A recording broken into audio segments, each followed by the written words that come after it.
Bonjour à tous. Aujourd'hui nous allons nous intéresser au conte bleu du chat perché.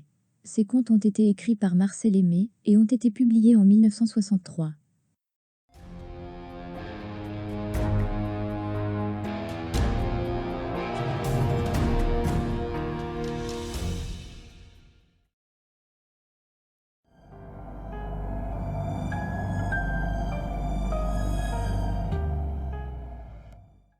Les parents partent de la ferme et ne seront de retour qu'à la nuit.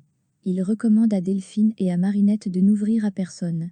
Un loup s'approche de la maison et entend les fillettes dire qu'elles ne peuvent pas jouer à plusieurs jeux, car elles ne sont que 2 et non 3. Le loup signale sa présence. Les fillettes ont peur de lui. Le loup demande à entrer, car il a froid et une patte cassée. Il dit qu'il est bon et qu'il ne faut pas croire toutes les histoires que l'on dit sur les loups. Delphine est méfiante, tandis que Marinette veut qu'on lui ouvre la porte. Delphine lui reproche d'avoir mangé l'agneau, mais le loup leur fait remarquer qu'elle aussi en mange. En ce qui concerne le chaperon rouge, le loup avoue avoir eu du remords. Il dit que cette histoire contient un mensonge, puisqu'il y avait une petite fille bien fraîche, il n'a pas mangé la grand-mère. En repensant à cette histoire, le loup se lèche les babines, ce qui ne rassure pas Delphine. Le loup reproche aux fillettes de ne pas encourager sa bonne volonté, et il leur fait porter la faute dans le cas où il remangerait un enfant. Quand le loup les supplie, Marinette veut ouvrir la porte, mais Delphine ne veut pas. Ce différend fait que les deux sœurs se donnent des gifles. Le loup part. Delphine cède en voyant le loup partir dans le froid et boiteux. Le loup se réchauffe et raconte des histoires aux fillettes. Les fillettes apprennent des jeux au loup. Ils jouent tous les trois, prennent du bon temps et se mettent à rire. Le loup doit partir avant l'arrivée des parents. Il pourra revenir les jeudis après-midi, quand les parents ne sont pas à la ferme. Quand les parents reviennent à la ferme, ils sentent une odeur de loup.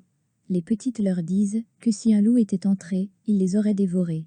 Les parents parlent aux fillettes de la voracité du loup et la mère en profite pour leur rappeler l'histoire du chaperon rouge. Au grand étonnement des parents, les petites prennent la défense du loup. Car elles ont ri, lorsque leur père a remarqué qu'elles n'ont jamais eu affaire au loup, Delphine et Marinette sont envoyées au lit sans souper. Le jeudi suivant, le loup s'est fait beau pour son rendez-vous avec les petites filles. Une pie lui fait remarquer qu'il a dû choisir ses amis dodus et tendres. Le loup retourne à la ferme et voit les fillettes. Elles veulent venir dans la forêt avec le loup, lorsque le printemps sera là. Le loup dit que d'ici là, il aura rendu doux les animaux de la forêt. Il vient d'ailleurs de convertir un renard qui venait de s'attaquer à des poules. Le loup et les fillettes jouent au cheval. Les fillettes veulent ensuite jouer au loup. Elles doivent faire le tour de la table, tandis que le loup est en dessous et doit en sortir au moment où il a cité tous les vêtements qu'il doit porter, ou bien n'importe quand. Au cours du jeu, le loup ressent un malaise et ne parvient plus à se contrôler. Il sort de sous la table et dévore les fillettes. Le loup ne peut pas partir de la maison, car il ne sait pas ouvrir la porte. Quand les parents reviennent, ils ouvrent le ventre du loup et font sortir leur fille. Le loup est recousu. À la demande des fillettes, le loup est remis en liberté.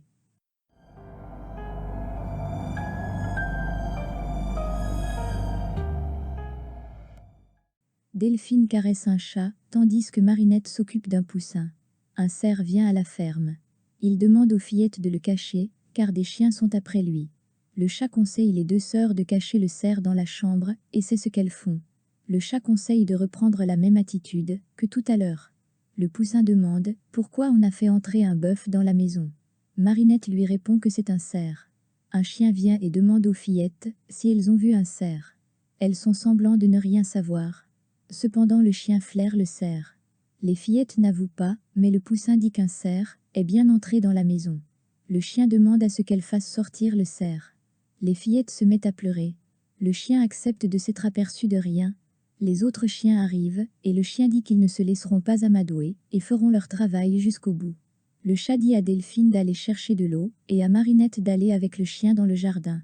Le chat revient avec Marinette, qui accueillit un énorme bouquet. Le chat dit au chien que le cerf est passé par là, mais qu'il est reparti. Il dit également que le chien Pato est à sa trace. Delphine et Marinette disent aux chiens qu'ils sont beaux, et elles leur offrent de l'eau. Les fillettes leur offrent des fleurs, qu'elles accrochent à leur collier. Les chiens ne parviennent plus à sentir la piste du cerf à cause des fleurs. Ils demandent au chat où le cerf est parti, et le chat leur indique un endroit dans le bois. Une fois partis, les fillettes font sortir le cerf de la maison. Le chien dit au cerf que même s'il leur a échappé aujourd'hui, il sera traqué les jours suivants. Il lui conseille de ne pas retourner dans les bois et de se cacher dans les buissons de la rivière. Le cerf va se cacher à cet endroit. Les parents reviennent de la foire où ils voulaient acheter un bœuf. Ils voient dans la cour le seau et des fleurs par terre. Les parents découvrent que toutes les fleurs du jardin ont été coupées. Ils pensent que leurs filles sont les coupables, mais le chat leur dit qu'il a vu un vagabond qui a cueilli les fleurs et qui est parti avec. Le chat leur conseille d'acheter un chien pour se protéger des voleurs. Le chat va parler au cerf. Le lendemain, le cerf se présente à la ferme. Contre sa force de travail, il demande le logement, la nourriture et le repos le dimanche. Ces derniers acceptent. Ils attellent le cerf avec le bœuf. Le cerf devient rapidement une excellente bête de labour. Cependant, il n'a aucun plaisir à faire ce travail, et il doit prendre sur lui, lorsque les parents le traitent comme une bête de somme. Après ces journées de travail, le cerf s'amuse avec les fillettes. Cela ne plaît pas aux parents. Le bœuf et le cerf se racontent leur vie respective. Le bœuf se met à rêver de la forêt où il aimerait vivre. Le dimanche, le cerf passe sa journée en forêt. Les parents ne veulent pas que le cerf emmène le bœuf, ainsi que leur fille en forêt. Un dimanche, les fillettes prétextent une cueillette de muguet et vont rejoindre le cerf. Montées sur le dos du cerf, l'animal leur fait visiter la forêt. Elles parlent avec une carpe. Elles parlent et jouent avec des lapins qui sont intrigués par les vêtements que portent les fillettes. Un chien vient, il s'agit de Pato. Ayant appris le nouveau mode de vie du cerf, le chien lui dit qu'il a bien fait de suivre ce changement et qu'il devra rester à la ferme pour toujours. Le chien lui révèle que la veille, ses compagnons ont tué un sanglier qui était un ami du cerf. Le chien ne supporte plus son métier. Delphine lui dit que les parents recherchent un chien. Pato refuse car il faut faire son métier et qu'il ne peut pas quitter la meute. Le cerf ne peut pas promettre au chien un renoncement à la vie dans les bois. Le lendemain, le cerf et le bœuf sont de nouveau attelés. Les parents donnent un coup de bâton au cerf, car rêveur, il est resté immobile alors que les parents lui ont dit d'avancer. Le cerf demande à ne plus travailler pour eux. Car il reçoit encore des coups, le cerf avance jusqu'au champ. Profitant d'un temps où ils sont dételés, le cerf et le bœuf partent tous les deux à la forêt.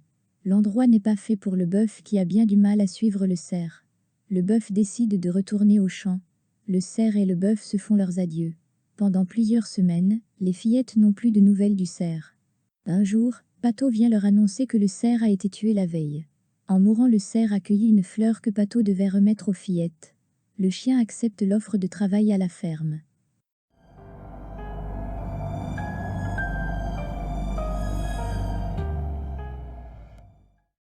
Les parents partent voir l'oncle Alfred. Car il pleut beaucoup, ils n'emmènent pas Delphine et Marinette, et les laissent seules à la maison. Ils leur disent de ne laisser entrer personne. Les fillettes jouent à l'arche de Noé. Elles font entrer dans la cuisine chaque animal de la ferme en un exemplaire.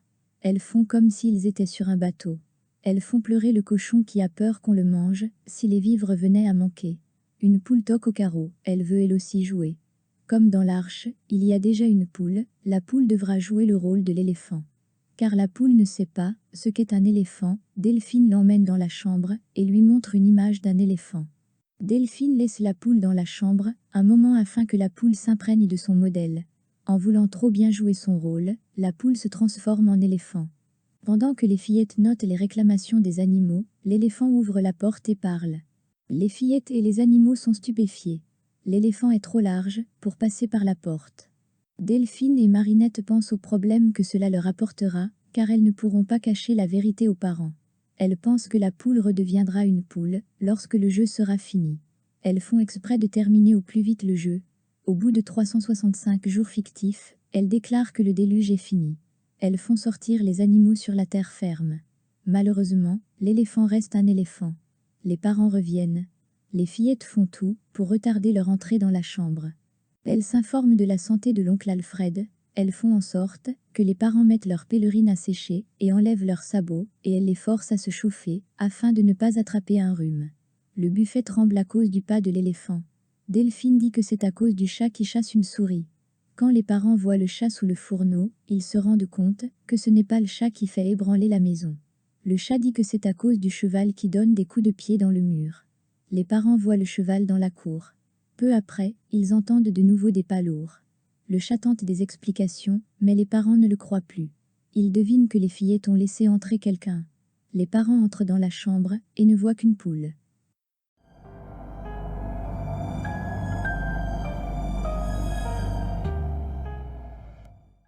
Delphine et Marinette étudient la géographie dans un livre. Le canard s'intéresse à ce qu'elles font. Il leur parle de son envie de voyager. Il sera triste de quitter les fillettes, mais pas les parents qui ont voulu vendre au boucher un vieux cheval. Le vieux cheval vient vers eux et leur parle de sa perte de vigueur liée à l'âge. Les parents ont voulu le vendre au boucher. Comme les petites sont intervenues auprès de leurs parents, le cheval sera vendu au plus tard à la foire de septembre. Les parents arrivent et reprochent au cheval de parler au lieu de brouter. Ils trouvent que le canard se porte bien et disent que l'oncle Alfred vient déjeuner dimanche. Les fillettes poussent le canard à voyager dès le lendemain. Avant son départ, elles lui apprennent la géographie. Le canard part le lendemain et revient 3 mois plus tard après avoir fait le tour du monde. Il a comme compagnie une panthère qu'il a croisée aux Indes et qui voulait tout d'abord le manger avant d'être intéressé par les leçons de géographie qu'il pouvait lui donner. On apprend que le cheval a été vendu et qu'il partira le lendemain chez le boucher. Car les fillettes ont pris sa défense, elles sont privées de dessert pendant une semaine. La panthère fait peur aux parents pour que la punition des petites soit levée, pour que le cheval ne soit pas envoyé à la boucherie et pour que les parents soient plus doux avec les animaux. Les parents lui reprochent de leur faire des concessions, alors que la panthère les mangera eux et les animaux. La panthère dit que depuis sa rencontre avec le canard, elle a un régime de chat en mangeant des rongeurs. Les parents s'habituent à la panthère et la panthère rend des services. Elle est utile pour surveiller la maison ou pour faire des courses. Les parents deviennent moins durs envers les animaux et jouent même avec eux.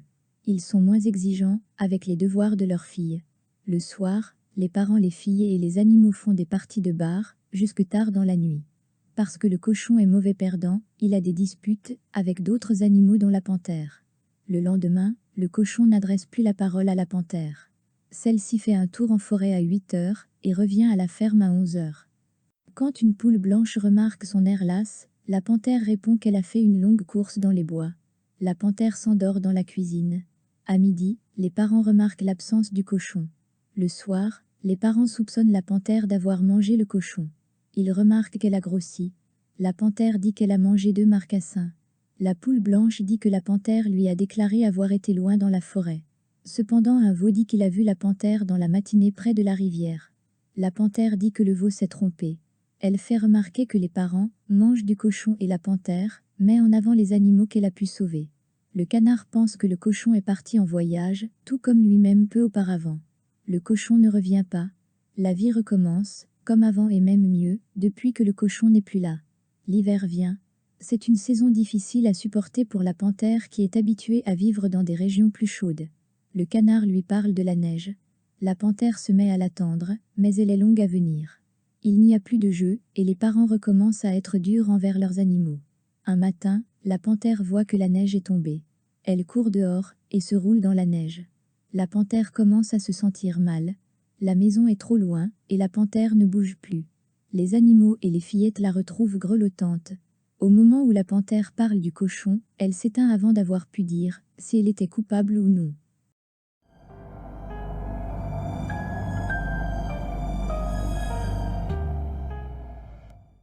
Tandis que Delphine et Marinette jouent à la paume, un jar s'approche d'elle et souffle de son bec. Le jar veut que les fillettes s'en aillent de son pré. Comme les fillettes continuent de jouer à la paume, le jar les pince au mollet. Les 2 sœurs se réfugient auprès de l'âne qui rappelle que le jar n'était pas si fier, lorsque la maîtresse lui a arraché le duvet pour un oreiller. Le jar rejoint ses oisons et lois. Il leur donne la balle qu'il a confisquée aux fillettes.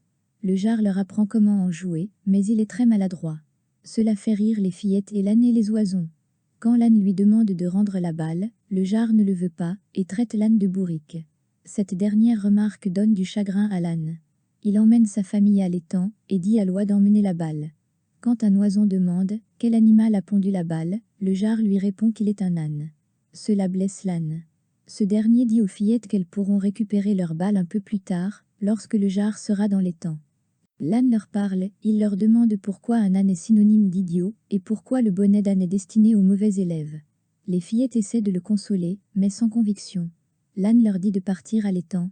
Hélas, le jar a amené la balle dans l'eau et les oisons s'amusent avec. Le jar est bien plus à l'aise pour jouer à la balle dans l'eau que sur la terre. Les fillettes l'admirent. En réalité, le jar a mis la balle dans l'eau, non pas pour jouer avec, mais pour la faire couler. Le jar ne veut toujours pas rendre la balle aux fillettes.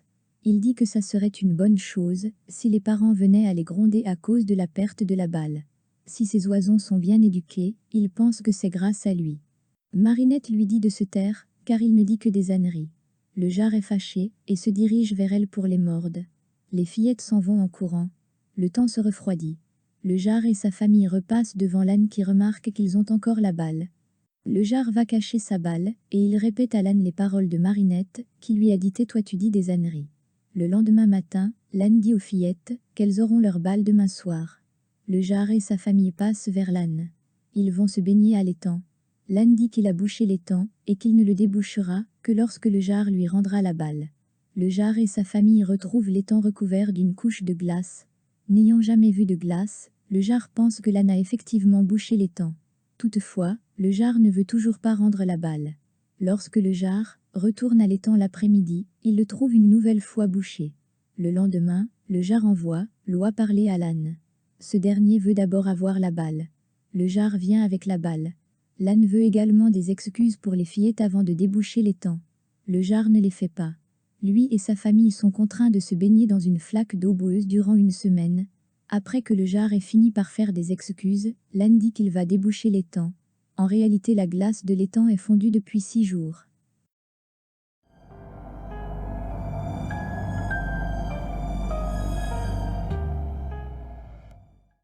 Une nuit de pleine lune, Marinette dit qu'elle aimerait être un cheval blanc et Delphine un âne gris.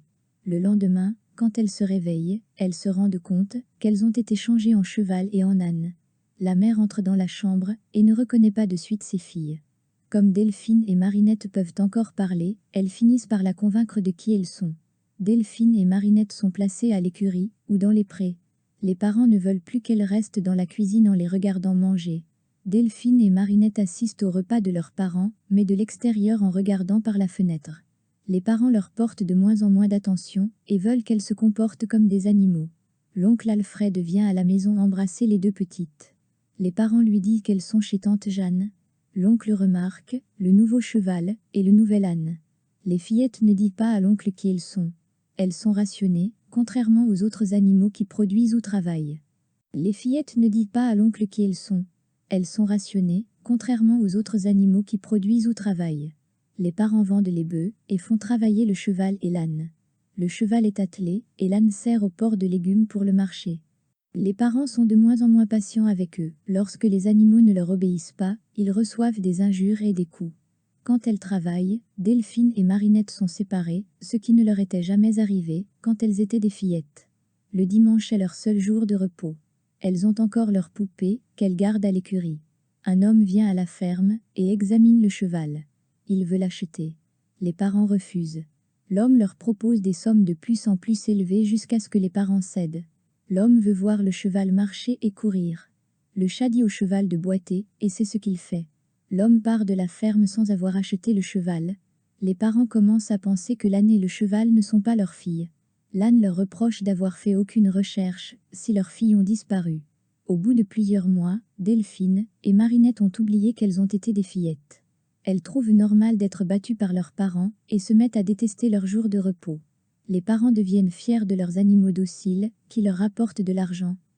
Un matin, le père trouve les fillettes à l'écurie à la place de l'âne et du cheval. Delphine et Marinette reprennent leur vie de jeunes filles avec difficulté. Cependant, elles se réhabituent à leurs nouvelles conditions.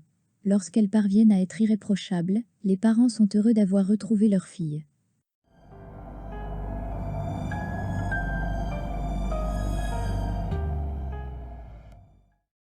Delphine et Marinette sont en train de chanter avec un mouton qui a été offert par l'oncle Alfred. Les parents auraient préféré que leur fille travaille à la place. Un soldat va à la guerre sur un cheval noir. Pour paraître à son avantage, il veut que son cheval caracole, mais l'animal ne le souhaite pas.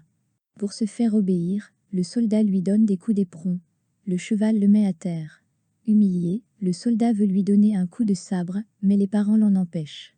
Les parents échangent le cheval désobéissant contre leur mulet. Le mouton dit sa tristesse de voir s'en aller son vieil ami.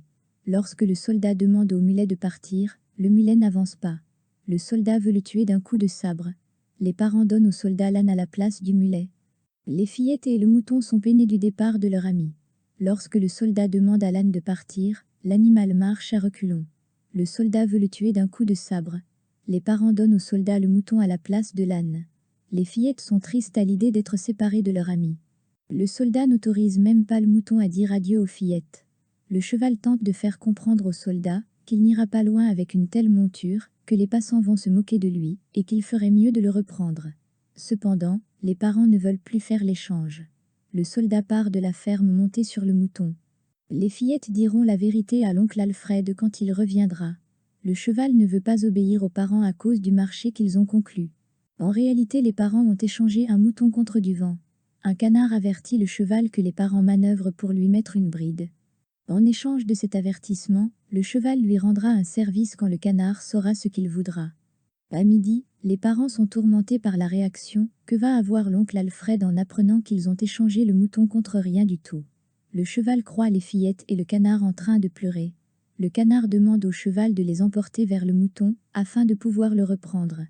Delphine dit qu'elle sera davantage tranquille si l'oncle Alfred serait présent lors de leur retour à la ferme. Le cheval dit qu'il ira trouver l'oncle Alfred lorsque le mouton sera retrouvé. Les deux fillettes et le canard sautent sur le dos du cheval. Ils partent tous les quatre à la recherche du mouton. Une femme leur dit que l'homme et le mouton sont sur le chemin bleu.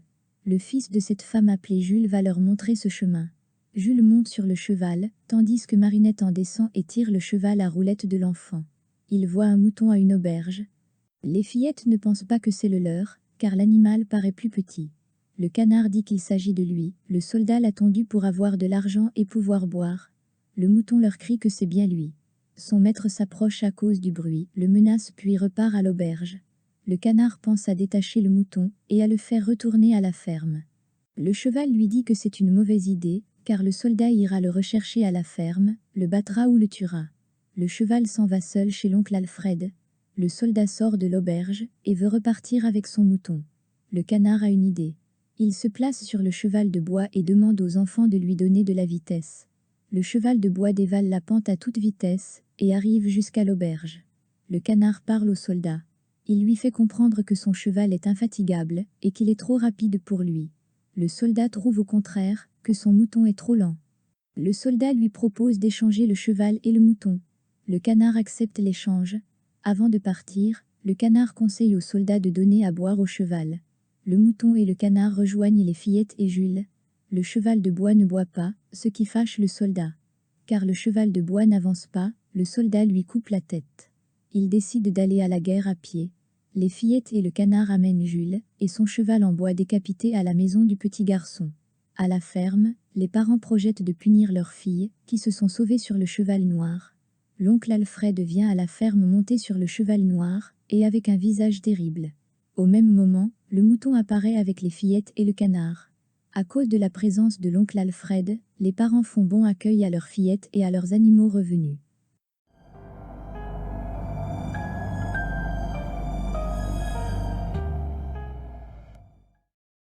Les parents quittent la ferme sans Delphine et Marinette. Ils disent à leur fille de ne pas traverser la route. Peu après, une chevrette passe de l'autre côté de la route. Les fillettes vont la rejoindre. Elle dit qu'elle se rend au rendez-vous des enfants perdus et qu'elle est pressée. Les fillettes croisent ensuite deux canetons qui se rendent eux aussi au rendez-vous des enfants perdus. Elle rencontre ensuite un jeune chien qui va au rendez-vous pour les orphelins afin de trouver une famille adoptive. Le chien a peur d'arriver en retard car il a de petites jambes et car il ne pense qu'à jouer. Delphine lui propose de le porter jusqu'au lieu de rendez-vous. Pour savoir où se rendre, il faut suivre une pie. Elle les mène jusqu'à un étang. Des cygnes font des allers-retours afin d'emmener les animaux sur une île. Les fillettes tentent d'expliquer leur situation à un cygne, mais le cygne leur dit de se taire. Elles sont transportées sur l'île bien malgré elles. D'un côté se trouvent les animaux orphelins et de l'autre des animaux plus âgés. Les petites tentent de faire comprendre leur situation à un vieux cygne, mais étant sourd, celui-ci ne comprend pas ce qu'elles disent. Un autre cygne leur dit de se taire. La séance commence, un orphelin monte sur l'estrade et des animaux l'adoptent. Les cygnes refusent de laisser les deux canetons au renard qui veut les adopter. Aucun animal ne veut se charger des deux fillettes. Le renard ne les veut pas, car il craint d'être trop bon pour elles. Le cerf ne le peut pas, car il doit courir pour échapper à des dangers. La tortue veut bien prendre en charge les deux fillettes, mais un cygne lui dit qu'elle est trop petite et trop lente. Finalement, les fillettes sont adoptées par les cygnes. Les autres animaux s'en vont de l'île, tandis que les deux fillettes y restent. Elles sont inquiètes, car le temps avance, et car les parents vont bientôt se mettre en route pour retourner à la ferme. Du vieux cygne, elles apprennent qu'elles doivent se reposer aujourd'hui, et que demain elles apprendront à nager et à pêcher. Car elles ont faim, le vieux cygne leur donne un poisson, que Marinette remet dans l'étang. Quand le soleil se couche, les fillettes se mettent à pleurer. Le vieux cygne va dans l'eau, car il dit qu'il entend mieux dans l'eau. Delphine lui raconte son histoire, et celle de sa sœur. Le cygne prévient les autres cygnes de leur erreur. Les cygnes font leurs excuses auprès des fillettes. Un attelage à 5 cygnes est préparé pour emmener les fillettes au plus vite chez elles. Le vieux cygne les accompagne. En cours de route, les autres cygnes et les fillettes tentent de dissuader le vieux cygne de les suivre, mais il insiste pour les accompagner. Les cygnes escortent également les fillettes sur la route. Le vieux cygne les suit encore alors que Delphine et Marinette lui avaient proposé de se reposer. Les parents se trouvent devant leur groupe. Le vieux cygne conseille aux fillettes de se presser de l'autre côté de la haie et de dépasser les parents. Au moment de traverser la route, les cygnes attireront l'attention des parents, ce qui va permettre aux fillettes de traverser la route sans être vues. Le plan ne fonctionne pas, car les parents marchent plus vite que les fillettes. Les parents sont ralentis par le vieux cygne, qui leur demande s'ils n'ont pas perdu quelque chose, puis par les cygnes qui se mettent à danser devant eux. Ces démarches ont encore plus fatigué le vieux cygne. Comme les parents se retrouvent au même niveau que les fillettes, le vieux cygne se met à courir dans le champ. En mourant, il fait le chant du cygne qui retient les parents. Quand ils arrivent à la ferme, leurs filles sont à l'intérieur et cousent. On s'aperçoit que les parents ont pleuré. Les contes bleus contiennent 8 histoires: le loup, le cerf et le chien, l'éléphant, le canard et la panthère, le mauvais jar, l'âne et le cheval, le mouton et les cygnes. Entre les contes rouges et les contes bleus, il y a des similitudes. Nous avons toujours ce trio, enfants, animaux et parents. Se trouvent ensemble les mondes des enfants et des animaux et séparés d'eux, se trouve le monde des adultes. Les animaux aident toujours les fillettes dans leurs déboires, le chat aide les fillettes dans les histoires du cerf et du chien, et de l'éléphant, le canard et le cheval les aident à retrouver le mouton, l'âne les aide à récupérer la balle que le jar a prise, les cygnes les aident pour arriver avant le retour de leurs parents. Les fillettes continuent d'aider comme elles le peuvent les animaux, elles accueillent un loup frigorifié, elles cachent un cerf, elles sauvent le mouton d'un sort peu enviable, et elles emmènent un chiot au rendez-vous des enfants perdus. Delphine et Marinette sont toujours des fillettes qui ont besoin de jouer, et qui sont toujours aussi mal à l'aise avec le mensonge. Cependant, il y a bien des différences entre les contes rouges et les contes bleus. Alors que dans les contes rouges, les animaux mentionnés étaient des animaux de ferme, les contes bleus nous font découvrir d'autres animaux. Il y a le loup, le cerf et le cygne. Les contes font même mention d'animaux n'existant pas en France, il s'agit de la panthère et de l'éléphant. Le périmètre géographique est plus grand. Cette fois-ci, nous sortons quelquefois de la ferme. Le canard a fait le tour du globe, les fillettes se rendent en forêt, Delphine changée en âne se rend au marché, Marinette changée en cheval est attelée, les deux sœurs vont chercher le mouton, jusque dans une auberge, et elles vont sur une île pour le rendez-vous des enfants perdus. Les contes bleus sont plus sombres. Dans les contes rouges, une seule mort était à déplorer, celle du coq qui était un délateur. De plus, tous les contes avaient leurs problèmes de résolus à la fin de l'histoire. Auparavant, la quasi-totalité des morts étaient évoquées, elles sont maintenant réelles. Dans les contes bleus, nous avons la mort du cerf, la mort de la panthère, la mort du cygne. Toutes les histoires ne se résolvent pas, le cerf ne supporte plus la vie à la ferme, mais sa vie en forêt le mène à la mort. Nous ne savons pas si la panthère est coupable ou non de la mort du cochon. Les parents paraissent plus durs qu'auparavant, ils attellent un cerf et attendent de lui un comportement digne d'un animal de ferme, ils échangent un mouton contre un cheval. À ce moment-là, ils ne pensent qu'aux bénéfices qu'ils font et non pas à ce qu'ils perdent. L'histoire du mouton rappelle celle de l'âne et du cheval, où les parents étaient prêts à vendre une de leurs filles changée en cheval. Les parents sont cruels quand ils traitent peu à peu leurs filles changées en cheval et en âne comme des animaux.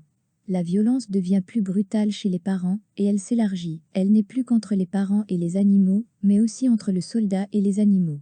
Elle est également entre animaux, les chiens tuent le cerf, la panthère a peut-être tué le cochon, le jar blesse psychologiquement l'âne.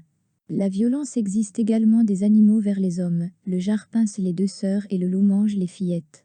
Avec l'histoire du loup, pour la première fois, Delphine et Marinette se trouvent face à un vrai danger, qui est autre que les punitions des parents. L'histoire du loup permet d'échanger les rôles entre les parents et les fillettes. Pour une fois, les parents détiennent la vérité en disant qu'il faut se méfier du loup. Pour la première fois, Les fillettes sont dans le faux quand elles pensent qu'il faut faire confiance au loup, et ce, seulement après un seul rendez-vous. Les parents ne sont plus des tortionnaires, mais ils deviennent un exemple à suivre, une sorte de référence. C'est la première fois que les parents sauvent les fillettes, et non les animaux qui sauvent les deux sœurs. Ces contes nous parlent de la facilité de transformation, et aussi de la difficulté de la transformation. Grâce à un vœu, les fillettes sont transformées en cheval et en âne, la poule devient un éléphant après avoir regardé une image d'éléphant, les parents sont transformés et deviennent meilleurs grâce à la panthère. Ces transformations trop rapides sont mauvaises. Delphine et Marinette se retrouvent enfermées dans des corps de cheval et d'âne. En plus de cela, elles doivent subir le changement de comportement de leurs parents envers eux. Ce conte s'apparente à un cauchemar et fait penser à la métamorphose de Kafka. La transformation de la poule est embarrassante. Puisque l'éléphant est large, il ne pourra pas passer par la porte. Les fillettes ne pourront donc pas cacher leurs bêtises à leurs parents. La transformation des parents en personnes bonnes n'est pas solide. Dès que la panthère devient inactive, les parents redeviennent comme autrefois. Au contraire, il y a d'autres transformations qui sont difficiles. Le cerf tente d'être un animal de ferme, mais il ne le peut pas. Dans la forêt, il est habitué à vivre libre, or à la ferme, il est soumis à des maîtres. Le chien Pato en a assez de son métier, cependant durant un long moment, il tient à le continuer, et ne peut quitter sa meute. Le loup dit être bon, et dit vouloir changer pour être bon. Les histoires qui le poursuivent, les parents et la pie sont là, pour rappeler ce qu'il est à l'origine. Lui-même dérapera après le jeu du loup. La panthère dit avoir changé après sa rencontre avec le canard. Or après la disparition du cochon, on pense qu'elle est la coupable. Avec le loup et la panthère, les limites entre la manipulation et la sincérité ne sont pas claires. Les contes bleus sont plus graves. Grâce aux événements, les fillettes grandissent, jusqu'à l'apothéose finale qui est la mort du cygne. Ce dernier conte fait écho à la première histoire des contes rouges. Dans la patte du chat, le chat propose de mourir, afin que les fillettes ne soient pas envoyées chez leur tante. Cependant, une solution est trouvée, et le chat reste en vie. Le cygne meurt, pour éviter que les fillettes soient punies. Le conte des cygnes peut faire penser à celui du cerf et du chien, car la mort des animaux coïncide avec la fin du conte. Or il y a une différence. Le cerf pense aux fillettes au moment de la mort en donnant une fleur à Pato, mais elles ne sont pas la cause de son décès, tandis que le vieux cygne meurt pour elles. Lorsqu'enfin, à bout de force, il rejoignit les deux petites, les parents n'étaient plus qu'à 100 mètres de la maison. Ne craignez rien, dit-il, vous ne serez pas grondés. Mais je vais vous quitter, et vous laisser à la garde de mes amis. Promettez-moi de leur obéir. Ils vous feront traverser la route quand le moment sera venu. Le vieux cygne s'écarta de la haie, puis, rassemblant ses dernières forces, s'élança en courant vers le milieu des champs. Peu à peu sa course devint plus lente, il sentit ses pattes se raidir, et, en arrivant dans un pré, il tomba sur le flanc pour ne plus se relever. Alors, il se mit à chanter, comme font les cygnes quand ils vont mourir. Et son chant était si beau qu'à l'entendre, les larmes venaient dans les yeux. Sur la route, les parents s'étaient donné la main, et, sans prendre garde qu'ils tournaient le dos à la maison, s'en allaient à travers les champs à la rencontre de la voix. Longtemps après que le cygne eut cessé de chanter, il marchait encore dans la rosée, et ne pensait pas à rentrer. Dans la cuisine, Delphine et Marinette cousaient sous la lampe. Le couvert était mis, et le feu allumé. En entrant, les parents dirent bonjour d'une petite voix, qu'elles ne reconnaissaient pas. Ils avaient les yeux humides, et, ce qui ne leur était jamais arrivé, n'en finissaient pas de regarder au plafond. Quel dommage, dirent-ils aux petites. Quel dommage que vous n'ayez pas traversé la route tout à l'heure. Un cygne a chanté sur les prés.